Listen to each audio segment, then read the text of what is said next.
Agente de fronteira dos Estados Unidos atira e fere um homem e uma mulher no estado do Oregon. Enquanto em Minneapolis, o agente do ICE é identificado após a morte de uma mulher, aumentando as tensões na cidade. E o presidente Donald Trump afirma que a libertação de prisioneiros políticos na Venezuela é um sinal de paz. Tudo isso e muito mais, agora no Agenda 47.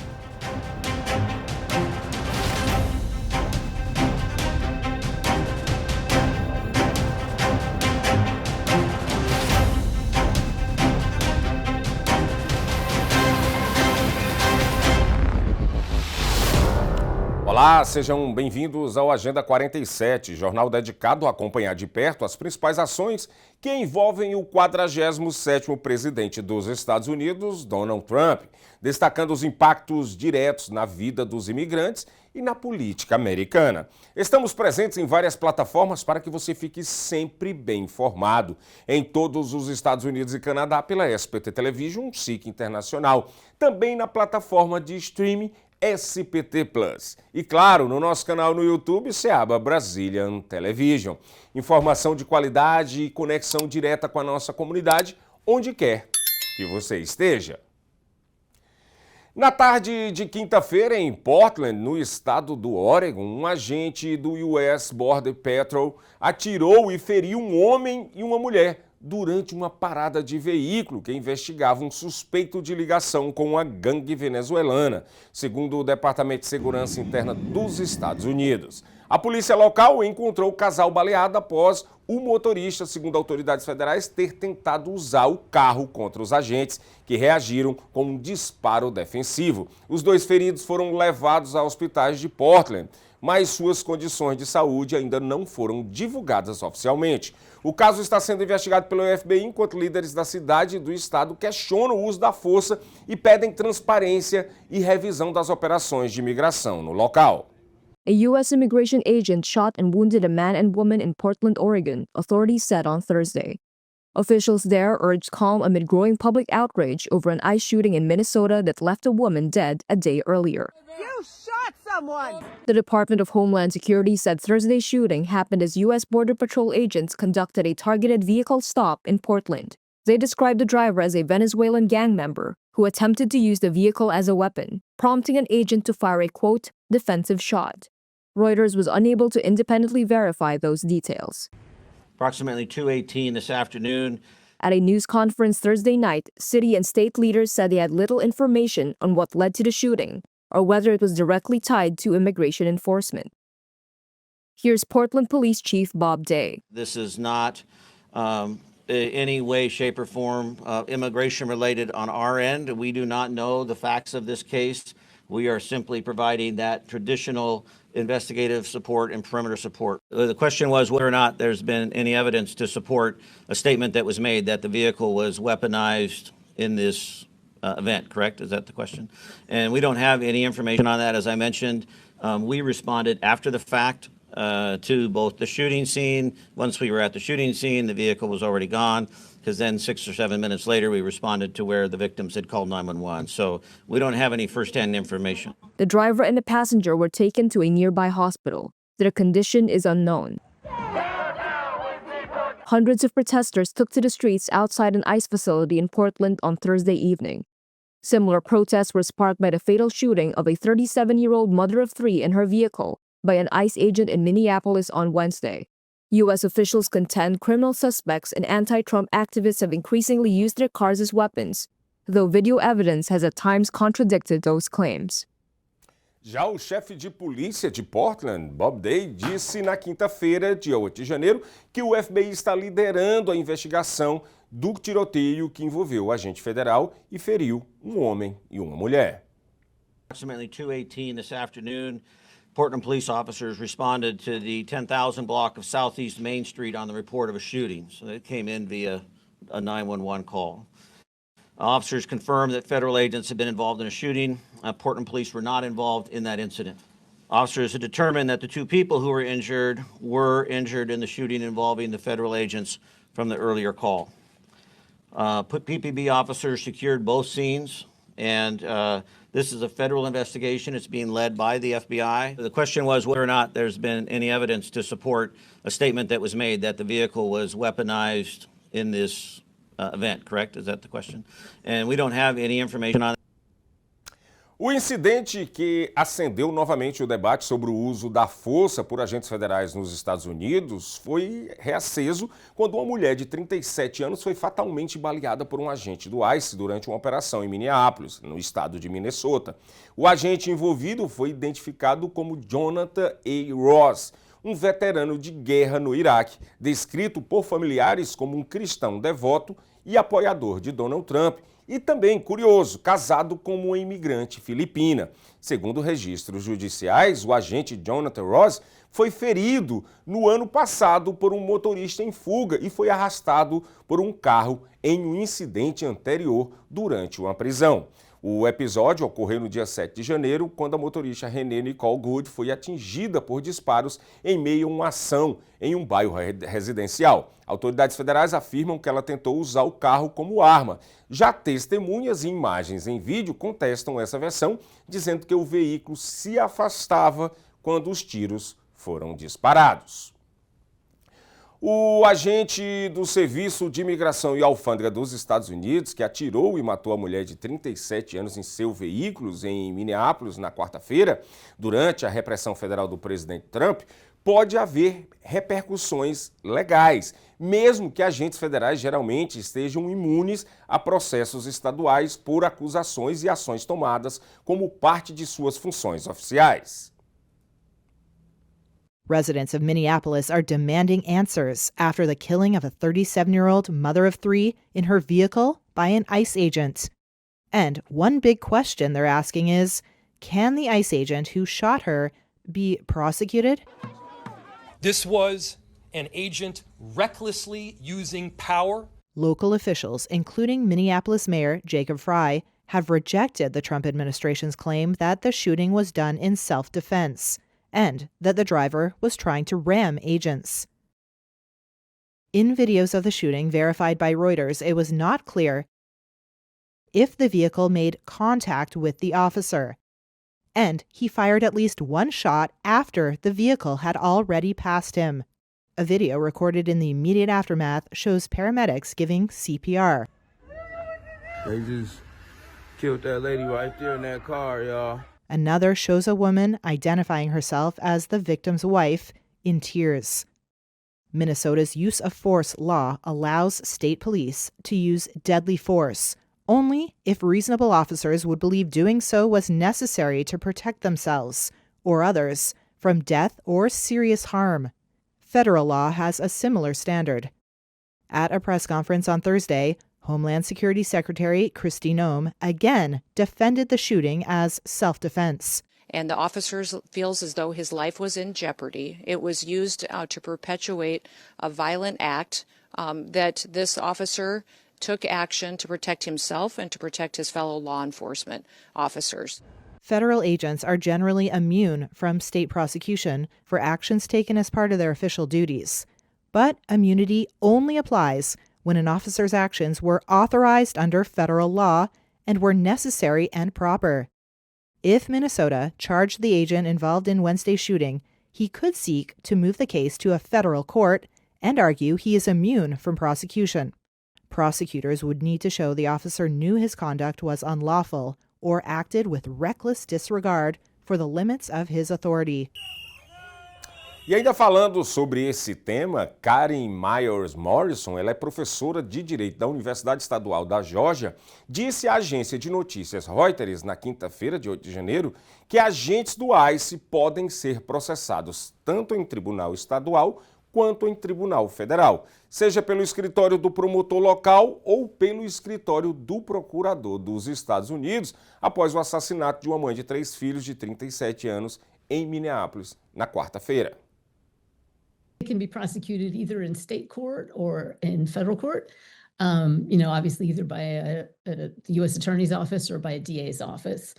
They have defenses to criminal charges that an ordinary person on the street wouldn't have, but they absolutely can be prosecuted. Any law enforcement officer in the United States has the ability to defend against a charge of excessive force or deadly force by saying that they acted when they were in reasonable fear for their lives or for the lives of someone else. So, and the courts typically do not try to second guess the agent or officer. They try to look at what a reasonable person or reasonable officer in that individual's position would have done at the time. The real question is going to be, it is really a factual one, which I don't think anybody is in a position to determine right now, which was going to turn on, was the officer actually in danger? Or even if he wasn't, did he reasonably believe he was? It seems likely that at a minimum, there'll be an investigation and, a grand jury investigation, and they'll see if they should indict. But it does seem, given the heightened political situation, I would expect to see an indictment, yes. Em coletivas de imprensa separadas na quinta-feira, a secretária de Segurança Interna, Chris Noe, e o governador de Minnesota, Tim Walz, apresentaram relatos constratantes sobre o tiroteio fatal por um agente de imigração dos Estados Unidos que matou a mãe de 3 filhos de 37 anos em Minneapolis. This vehicle was used to hit this officer. It was used as a weapon, and the officer feels as though his life was in jeopardy. It was used to perpetuate a violent act that this officer took action to protect himself and to protect his fellow law enforcement officers. It feels very, very difficult that we will get a fair outcome. And I say that only because people in positions of power have already passed judgment. From the president to the vice president to Kristi Noem have stood and told you things that are verifiably false, verifiably inaccurate. They have determined the character of a 37-year-old mom that they didn't even know. The only way we find the answers is a thorough investigation. E Minneapolis estava tensa na quinta-feira de 8 de janeiro, um dia depois que o agente de imigração dos Estados Unidos matou a tiros a mãe de 3 filhos de 37 anos, em um incidente que gerou condenação imediata de autoridades municipais e estaduais que culpavam o aumento da aplicação da lei de imigração do presidente Donald Trump por semear o caos nas ruas da cidade. Protesters and immigration officers in Minneapolis broke out in scuffles on Thursday, a day after an ICE agent shot and killed a woman in her car. Video showed protesters dispersing after a tear gas-like chemical irritant was fired into the air. The killing of 37-year-old Renee Nicole Good by an unidentified officer has put the U.S. on edge, becoming another flashpoint in a polarized country. This was an agent recklessly using power. State and federal officials offered starkly different accounts of the shooting. This is an experienced officer who followed his training. Department of Homeland Security Secretary Kristi Noem said the incident was an act of domestic terrorism. And on Thursday, along with Vice President J.D. Vance, said the agent acted in self-defense. She tried to run somebody over with her car, and the guy defended himself when that happened. Though videos don't appear to show contact, and the officer remained on his feet. President Donald Trump claimed on social media that the woman ran over the ICE officer. I watched the video. You felt like your stomach was being punched. Senate Minority Leader Chuck Schumer said there seemed to be no justification for the shooting and called for a full investigation at the federal level. Although I have little faith in the FBI at doing a fair investigation, or DHS. Democratic Minnesota Governor Tim Walz echoed Schumer's doubts, saying that the Trump administration has already passed judgment. It feels very, very difficult that we will get a fair outcome. The Minnesota Bureau of Criminal Apprehension said on Thursday it had initially agreed to conduct a joint investigation with the FBI, but that the federal agency had reversed course and taken sole control. The agent who shot Good was among 2,000 federal officers that the Trump administration announced it was deploying to the Minneapolis area in what the Department of Homeland Security described as its largest operation ever. The incident drew protests across the country on Thursday, from Seattle to Orlando to New York, where demonstrators called for ICE to be abolished. E manifestantes também marcharam pelas ruas de Minneapolis, como falou agora no último VT, na última peça, em frente à Casa Branca, em Washington, em frente a um prédio federal em Los Angeles e por Manhattan, na cidade de Nova York, também na quinta-feira, após o assassinato desta mulher de 37 anos em Minneapolis. Em Los Angeles, o líder religioso, o reverendo Francisco Garcia, orou por Renee Nicole Good e o vereador de Minneapolis, Jason Chaves, pediu a prisão e a acusação dos agentes do ICE envolvidos no tiroteio.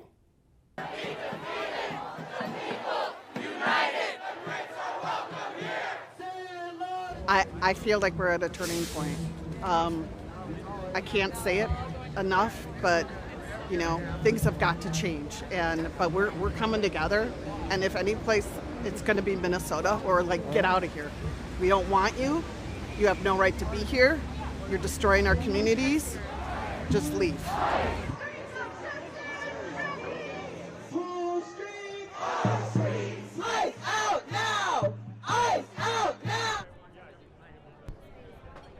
And we say her name, Renee Nicole Good. And all that is holy and loving and life-giving and liberating, we pray in God's name. Amen. Amen.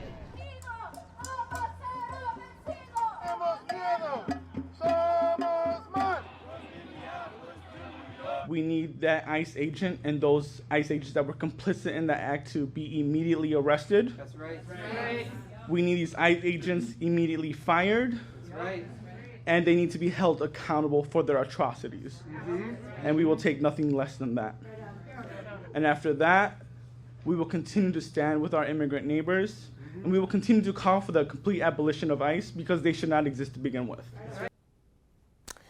E o secretário-geral das Nações Unidas, Antônio Guterres, lamentou a decisão dos Estados Unidos de sair de 35 entidades vinculadas à organização e de 31 entidades da ONU. A repórter Aleta Rodrigues tem mais informações.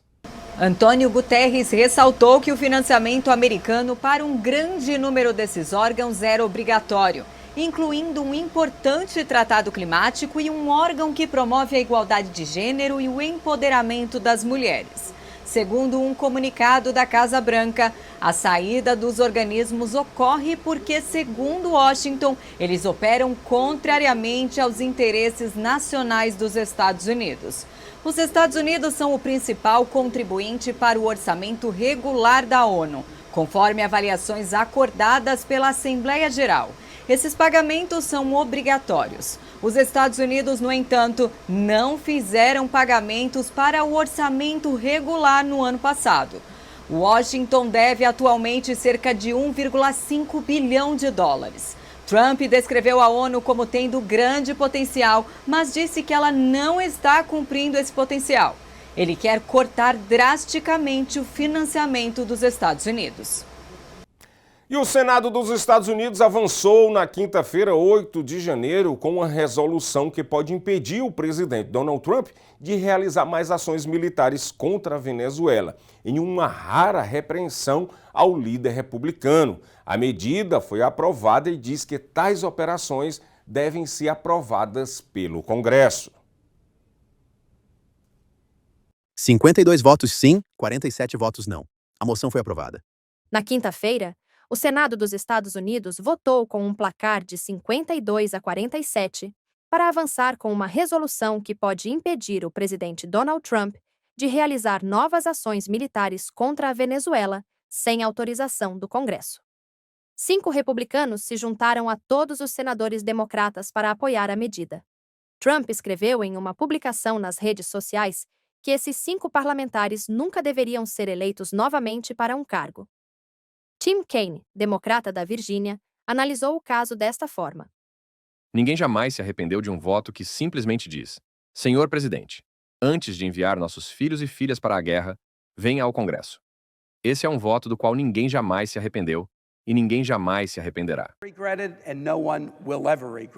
A votação ocorreu dias após as forças dos Estados Unidos capturarem o presidente venezuelano Nicolás Maduro em uma dramática operação militar em Caracas e marcou uma mudança de posição do Senado, composto por 100 parlamentares. Os republicanos de Trump haviam bloqueado 2 tentativas anteriores de avançar com resoluções semelhantes no Senado no ano passado, enquanto a administração aumentava a pressão militar sobre a Venezuela com ataques a barcos no sul do Caribe e no Pacífico Oriental. Após a captura de Maduro, tanto alguns democratas publicamente quanto alguns republicanos nos bastidores acusaram o governo de enganar o Congresso. No entanto, a maioria dos republicanos está com Trump, dizendo que a prisão de Maduro foi uma operação de aplicação da lei e não uma ação militar. Esses senadores, incluindo o republicano de Idaho Jim Risch, alegam também que o presidente está dentro de seus direitos como comandante em chefe para lançar ações militares limitadas que ele considera necessárias para a segurança nacional. O efeito disso é um tapa na cara do presidente dos Estados Unidos. Esse é o único efeito que essa votação pode ter. Não pode ter nenhum efeito prático porque está tentando impedir algo que não está acontecendo. A partir de agora, a medida enfrentará grandes obstáculos antes de entrar em vigor. Isso porque ela também precisa ser aprovada pela Câmara dos Representantes, liderada pelos republicanos. Em seguida, caso aprovada pelos deputados, um esperado veto de Trump precisará ser derrubado, o que exigiria maiorias de 2/3 em ambas as casas. O presidente Donald Trump elogiou nesta sexta-feira a libertação de prisioneiros políticos pelo governo interino da Venezuela, que chamou de um sinal de paz. Trump publicou em uma rede social que a Venezuela está libertando um grande número de presos políticos como um sinal de que está buscando a paz. Para ele, os Estados Unidos e a Venezuela estão trabalhando bem juntos, especialmente no que diz respeito à reconstrução da infraestrutura de petróleo e gás. Trump disse também que a cooperação da gestão da nova presidente Delcy Rodrigues fez ele cancelar uma segunda onda de ataques que faria ao país. Na primeira onda, no último fim de semana, o exército dos Estados Unidos entrou em Caracas em uma operação militar pontual para prender Nicolás Maduro e sua esposa Cília Flores. Ao todo, 100 pessoas morreram, segundo o governo venezuelano. No entanto, Trump deixou claro que os navios vão permanecer posicionados por motivos de segurança. A libertação dos presos políticos foi anunciada na quinta-feira pelo presidente da Assembleia Nacional Venezuelana, Jorge Rodríguez, que pediu para que o mundo interpretasse como um gesto de boa vontade do governo. Em conversa com jornalistas, Rodríguez agradeceu aos esforços do ex-premier espanhol José Luis Rodríguez Zapatero, do presidente Luiz Inácio Lula da Silva e ao regime do Catar por estarem ao lado do povo da Venezuela. Ainda não se sabe se as negociações para as libertações envolveram o presidente Lula, o governo brasileiro ou algum outro ator político mencionado. Os prisioneiros políticos começaram a ser libertados na Venezuela ainda na quinta-feira. Até o momento, entre as pessoas mais notáveis estão a ativista venezuelana espanhola Rocio San Miguel e o ex-candidato à presidência Henrique Marques. Trump disse ainda no mesmo post que pelo menos 100 bilhões de dólares serão investidos pela indústria petroleira na Venezuela e que se encontrará com executivos do setor na Casa Branca nesta sexta-feira. Nas últimas horas, o presidente americano voltou a dizer que o país começará em breve ataques por terra a cartéis do tráfico de drogas, porém sem especificar onde e contra quais. O Ayatollah Ali Khamenei acusou nesta sexta-feira os manifestantes que tomaram as ruas do país de quererem agradar aos Estados Unidos. Alguns desordeiros que, através da destruição de propriedades públicas, querem fazer um favor ao presidente norte-americano, disse ele em um discurso à nação, enquanto gravações amadoras mostravam os protestos contínuos em Teherã. Gravações amadoras mostravam, na quinta-feira, os protestos contínuos que tomaram o Irã. Manifestantes saíram às ruas da capital Teherã e de grandes cidades como Mashhad e Isfahan. Segundo relatos, as pessoas reunidas entoavam palavras de ordem contra a liderança religiosa da República Islâmica. Não foi possível verificar imediatamente a hora exata das gravações. De acordo com o grupo de monitoramento NetBlocks, a internet teria ficado inacessível em todo o país na quinta-feira. A atual onda de protestos é a maior a atingir o Irã em 3 anos. Na semana passada, o presidente dos Estados Unidos, Donald Trump, ameaçou as autoridades do país com uma intervenção caso as forças de segurança agissem contra manifestantes pacíficos. Falando em visita ao Líbano na quinta-feira, o ministro das Relações Exteriores do Irã, Abbas Araqi, declarou que seu país permanece aberto a negociações com os Estados Unidos, desde que estas sejam baseadas em interesses mútuos e respeito. Por outro lado, ele disse também que sua nação está preparada para uma guerra, caso essa seja a intenção de Washington. Em um discurso na sexta-feira, o líder supremo do Irã, Ayatollah Ali Khamenei, acusou os manifestantes de quererem agradar os Estados Unidos. Segundo ele, há alguns desordeiros que, através da destruição de propriedade pública, querem fazer um favor ao presidente norte-americano. Ele também pediu a Donald Trump que se concentre nos problemas de seu próprio país. Por fim, o líder religioso e político conclamou os iranianos a manterem a unidade. A Rússia criticou nesta última quinta-feira o plano europeu de garantias de segurança para a Ucrânia e advertiu que vai considerar como alvo legítimo toda a presença militar ocidental no país. A reação de Moscou esfria as esperanças de que a iniciativa possa aproximar o fim do conflito entre a Rússia e a Ucrânia, o mais mortal na Europa desde a Segunda Guerra Mundial e que já dura quase 4 anos.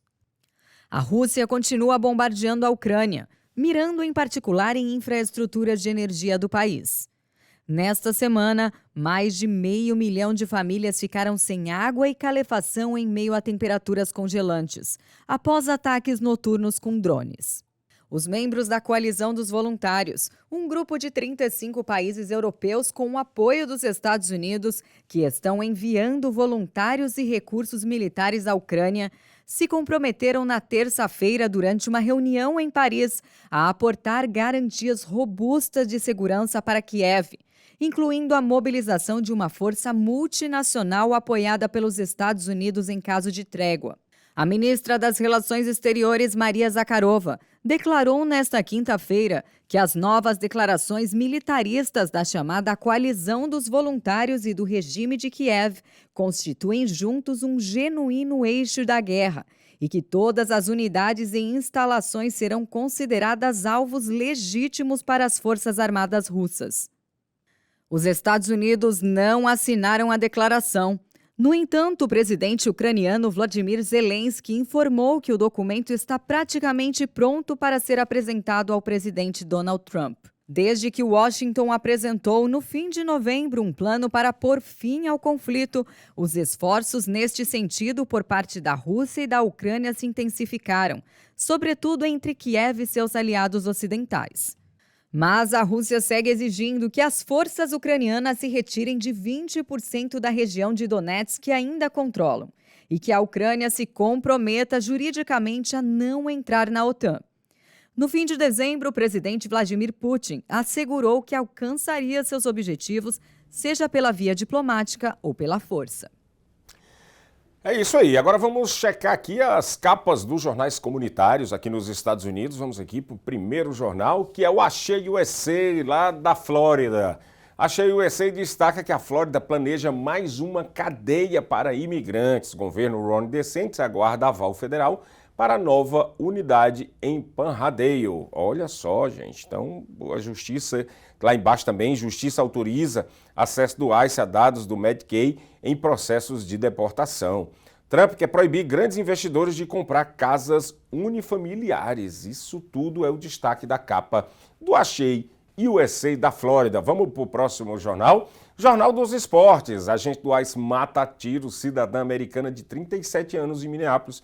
Coisa que a gente está fazendo cobertura aqui também, é destaque no Jornal dos Esportes. No cantinho aqui tem Plymouth, Massachusetts, rejeita a proposta de cidade santuário e mantém política alinhada com a política local. Recorde macabro, 32 detidos morrem sob custódia do ICE em 2025, pior desde o ano de 2004. Vamos para o próximo. Próxima capa agora é o jornal Brazilian Times. Brazilian Times traz aí Advogado detalha a prisão e libertação do brasileiro detido pelo ICE em Massachusetts, que foi aquele cabeleireiro que a gente falou aqui. Brasileira dedica 15 anos ao resgate de animais em Canérica e já salvou mais de 7 mil vidas. Que trabalho legal. Eu sou um apaixonado amante por cães e fico muito feliz de uma notícia dessa. Campanha solidária busca apoio para a brasileira internada em estado grave após AVC lá no estado da Geórgia. Olha só, todos os destaques aí do jornal Brazilian Times. Antes de irmos, eu só quero pedir que se você ainda não fez o download, não baixou ainda o nosso aplicativo, a nossa aplicação, que está lá no Google, está lá na Apple Store também, é só você apontar para cá, opa, tá aqui, apontou para cá, aí você vai ser redirecionado direto para a SPT Plus. A SPT Plus, ela todos os dias tem conteúdo de qualidade para você, gente. Acabou de chegar na SPT Plus também os canais Record e Record News, exatamente, estão juntos com a gente na SPT Plus, além do Canal Brasil, lá do nosso querido Brasil, Canal Brasil Internacional, tá lá com a gente também. E os portugueses como a SIC, TVI, todos esses canais estão também na SPT Plus e muito mais aqui. Se eu for falar o que tem de conteúdo, eu passaria aqui o dia todo.